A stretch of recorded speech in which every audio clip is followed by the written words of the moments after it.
로우 컨설팅 60 다음 전화 받겠습니다. 여보세요? 여보세요? 여보세요? 예, 여보세요? 예. 좀 크게 좀 말씀해 주세요. 저희가 전기공사 업체인데요. 예. 2011년도에 저희가 그 사회복지법인이랑 계약하에 전기공사를 했거든요. 예. 예, 근데 그 사회복지법인이 망하는 바람에 제가 지금 공사 대금을 못 받고 있는 상태입니다. 예. 예, 그래서 법인이랑 계약을 해서 그 개인 대표이사한테는 가압류가 안 되더라고요. 네. 그래서 저희가 지금 공사 대금 받을 길이 현재로서는 없다고 하는데 진짜 없는 게 맞는지. 네. 예, 그게 궁금해요. 향후 어떻게 저희가 대처를 해야 되는지. 공사를 해주고 5천만 원이 들어갔는데 그걸 한 푼도 네. 못 받고 계시니까 상당히 답답하실 것 같네요. 그러면 네, 이거는 우리 김진성 변호사께서 세밀하게 네. 상담을 해 주시겠습니다. 네. 네, 안녕하세요. 김진성 변호사입니다. 네, 안녕하세요, 변호사님. 네, 안녕하세요. 걱정이 많으시겠어요. 이게 공사를 하셨는데 대금을 못 받으시니까. 제가 몇 가지만 여쭤볼게요. 일단 이 공사 대금을 단 한 푼도 못 받으셨나요, 지금요? 아니요, 공사 대금을 네. 2년에 걸쳐서 저희가 일부를 받았어요. 일부를 못 받은 상태예요. 일부 다 못 받으신 거고. 그러면 네. 이게 2012년도면 2012년도 뭐 변제 못 받으신 이후에 뭐 어떤 법적인 조치를 하신 게 있으신 건가요? 아니면 그냥 계속 이 상태이신 건가요? 저희가 법원에 네. 2014년도에 판결 선고를 받은 게 있거든요. 판결을 받으셨어요? 네, 판결을 받고 저희한테 지급해라라고 판결 받았는데 그쪽에서는 그냥 아예 응답이 없어요. 응답도. 그럼 혹시 뭐 압류나 그런 거 뭐 부동산이나 뭐 채권에 대해서 압류하신 것도 없으세요? 그럼 그 이후에는요? 그 건물만 저희가 지금 현재 가압류를 한 상태예요. 건물에 대해서만? 네. 그러니까 혹시 그 판결을 받으실 때 그 일부 변제받지 못한 그 공사대금 전체에 대해, 그러니까 못 받으신 대금 전체에 대한 이견은 없는 상태네요, 지금? 네. 상대방도 이제 못 받은 거는 인정하는데 지금 그러니까 갚을 능력이 없으니까 못 주겠다 그렇게 얘기하는 건가요? 네. 그렇죠, 근데 판결도 저희가 받으신 거고. 네.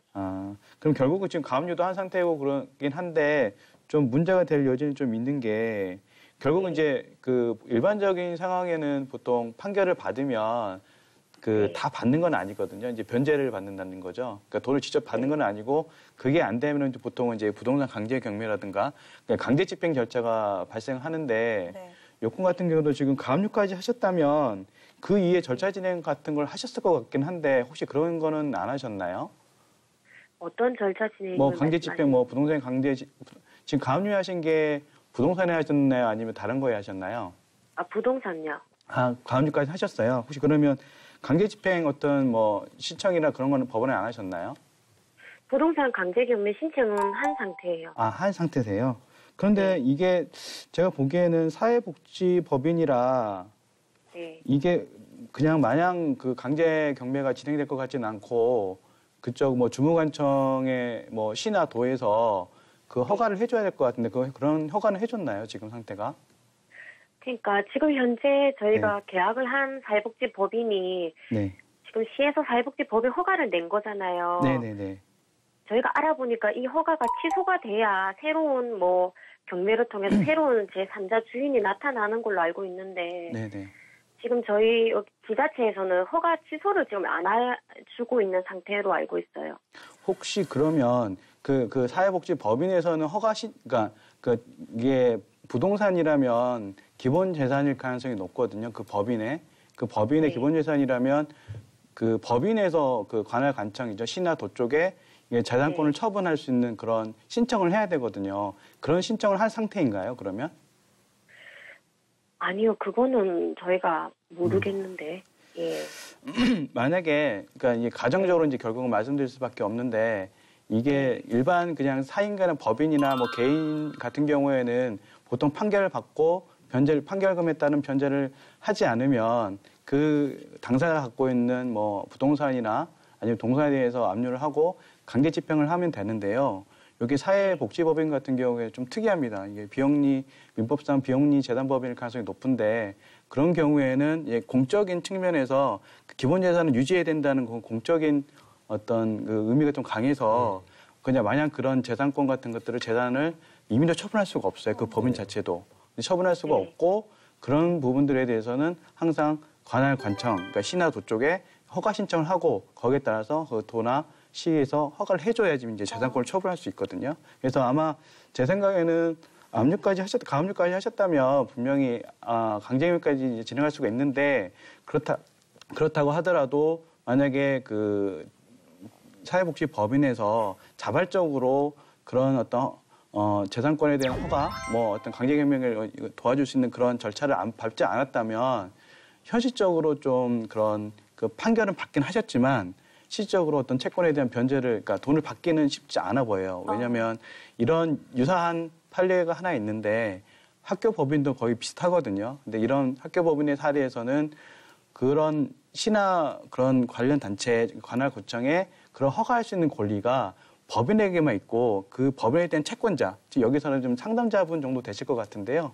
그런 분들한테는 강제로 어떤 이행할 수 있는 권리가 있는 것도 아니고 또 대신해서 행사할 수 있는 권리도 없다고 봐서 좀 애석하시겠지만 지금 상태에서는 판결까지 다 받으셨지만 그걸 현실적으로 변제받기는 쉽지 않아 보이는 게 현실입니다. 지금 상황을 봐서는. 근데 행정기관에서는 그건 마땅히 이건 망했으면 해줘야 되는 거 아닌가요? 그렇죠. 그러니까 행정기관에서도 아마 제 생각에는 그 복지법인에서 허가 신청이 들어오지 않았기 때문에 검토하지 않았을 겁니다. 네. 그러니까 공적 기관이기 때문에 그렇다고 행정기관에서 그 복지법인에 강제적으로 뭐 예를 들어서 너네도 빨리 이거에 대한 신청을 해라라고 하기는 어렵고 그런 판단은 어찌됐건 법인에서 하는 거니까. 네. 그래서 아마 그 문제가 좀 되는 걸 수도 있을 거 보입니다. 그럼 법인 단체장이 해야 되겠네요. 법인은 이미 이제 없어진 거나 다른. 아니요. 지금 제가 듣기로는 법인이 뭐 없어지거나 그런 건 아닌 것 같고요. 그냥 망하기만 했다. 네, 그러니까 아마 제 생각에 망했다는 표현이 잘 모르겠지만 그러니까 채무 변제 능력이 없어진 상태다 뭐 그런 얘기 같은데요. 그 상태에서 지금 이제 법인 자체에서 신청하지 않으니까 관련 그 지자체에서도 이제 어떤 뭐 굳이 내가 나서서 해야 될 필요성이 있나 뭐 그렇게 해서 아마 하지 않았을 것입니다. 네. 알겠습니다. 꼼꼼하게 상담해 주셨는데 좀 안타깝지만 그래도 기운 내셔서 좀 힘을 내셨으면 좋겠습니다. 전화 주셔서 감사합니다.